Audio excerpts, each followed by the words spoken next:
എന്താ പറഞ്ഞത്? അവിടെ എവിടെയൊക്കെ ആയിട്ട് കൊറേ പേര് ചത്തു. ബോറിംഗ് ഫിലിമോ ഇതോ? എക്സാക്ട്ലി ആഫ്റ്റർ 8 മിനിറ്റ്സ് ഇവിടെ തൊട്ട് ഈ പടം മാറണത്. എന്റെ അമ്മു, എന്ത് പടമാണോ ഇത്! ഇത് റിപ്പീറ്റ് വാല്യൂ എന്നൊക്കെ പറഞ്ഞ X1000. അതും ലേറ്റ് ആയോ? ഇതൊക്കെ റോഡിൽ കൂടെ പോണേ.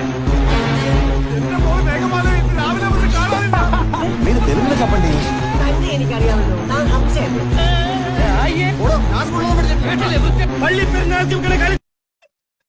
നീ എന്റെ അച്ഛന്റെ കൂടെ പഠിച്ചതല്ലേ? പോണോ, ഞാൻ സ്കൂളിലൊന്നും പഠിച്ചിട്ടില്ലെന്ന്. എന്ത് സാധനം കടല്ലേ അത്! ആരൊക്കെയാ നോക്കടാ, എല്ലാവർക്കും ഉണ്ട് റോൾ, എല്ലാവർക്കും ഇജാതി സാധനമാണ്. ഹലോ, ഞാൻ അന്തപ്പൻ. ഹലോ, ഞാൻ അന്തപ്പൻ. അത് കേട്ടാ. ഹലോ, ഞാൻ അന്തപ്പൻ. നിന്റെ അപ്പനല്ല, വാടക കൊലയാളി അന്തപ്പൻ.